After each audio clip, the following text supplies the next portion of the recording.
Hello there, and thanks for being here.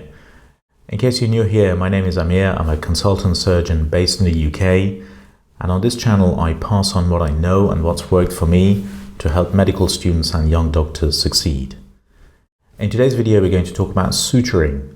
Suturing is a very important skill to have for pretty much all doctors, of course particularly for surgeons and emergency physicians, and it's a very frequent exam question.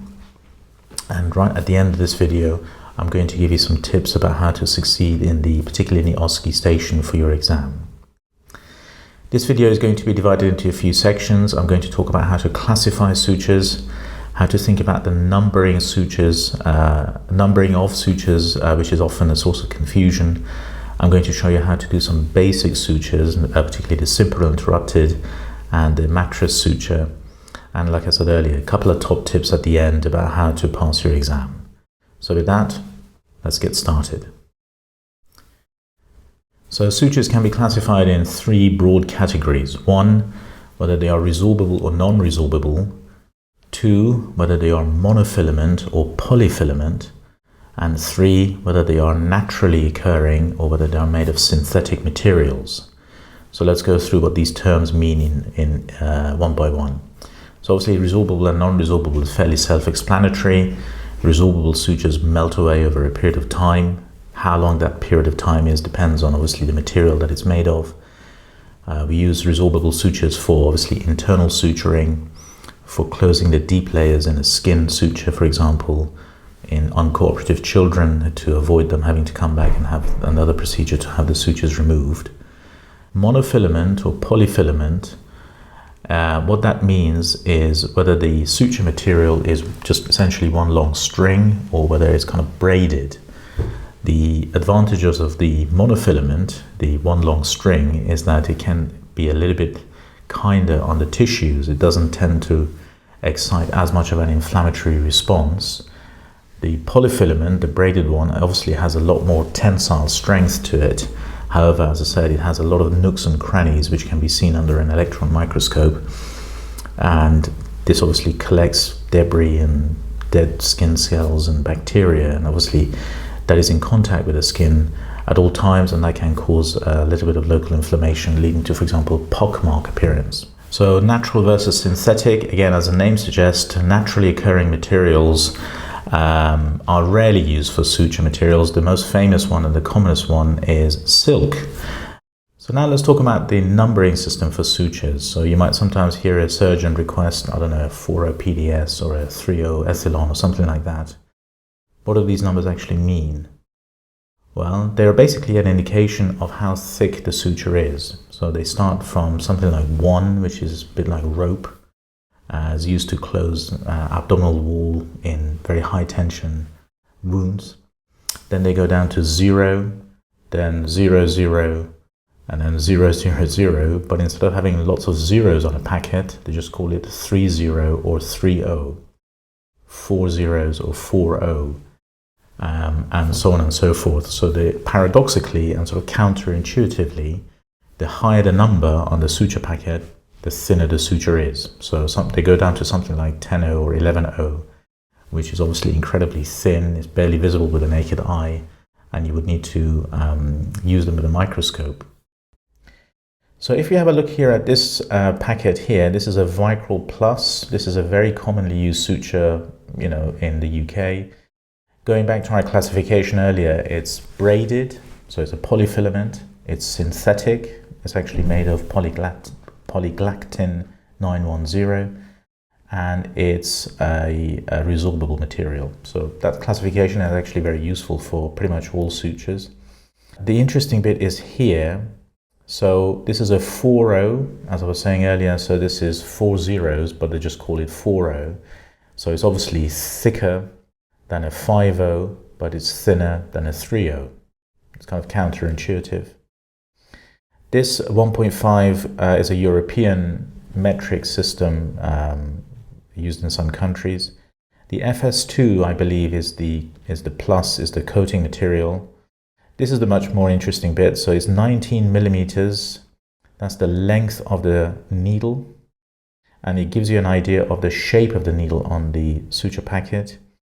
The 3/8 is the shape of the needle. In other words, it's not a full semilunar 1.1/2, which would be a half semilunar shaped.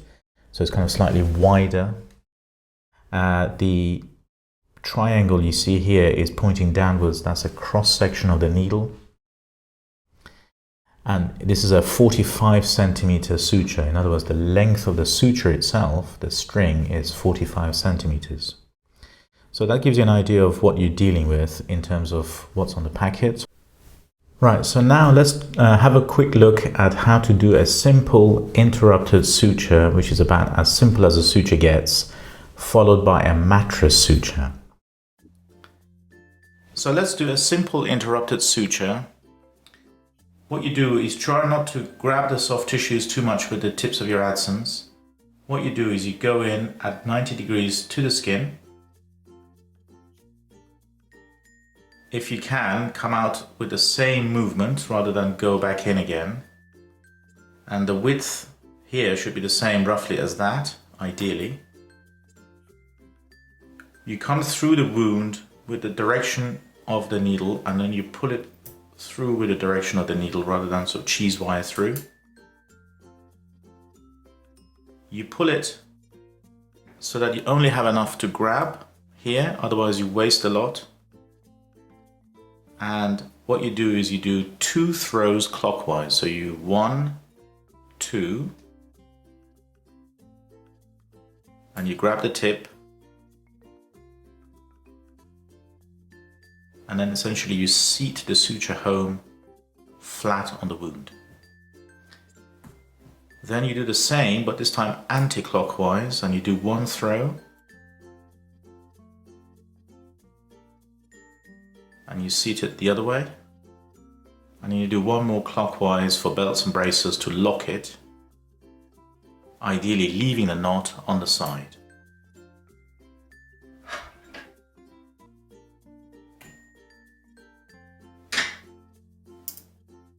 I'll do 1 more.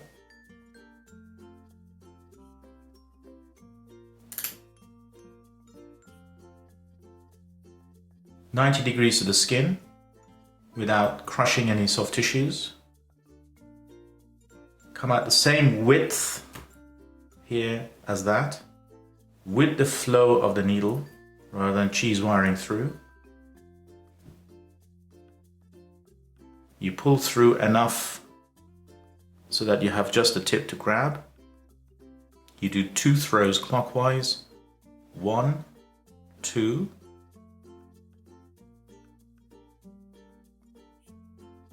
you seat it home.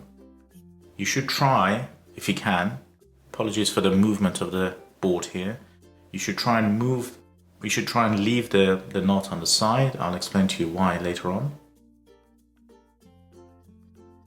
Then anti-clockwise 1 throw, and then clockwise 1 throw again.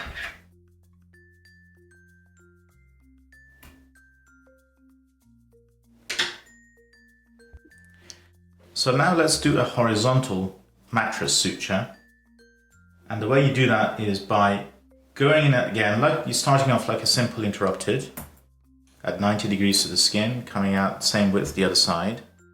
But instead of starting to tie the suture at this point, you go in again, but this time we go across slightly.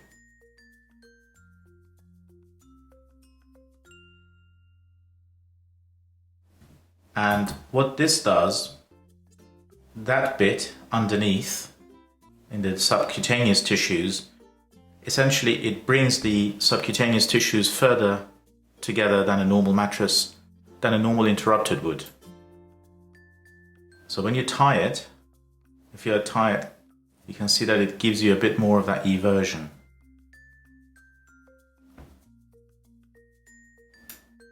So that's a horizontal mattress. And just to repeat the same thing, but as a vertical mattress this time. Go in again, start the same as a simple interrupted, But this time, instead of coming across, we go in the same line as the previous suture. So what you do is you go in the same plane.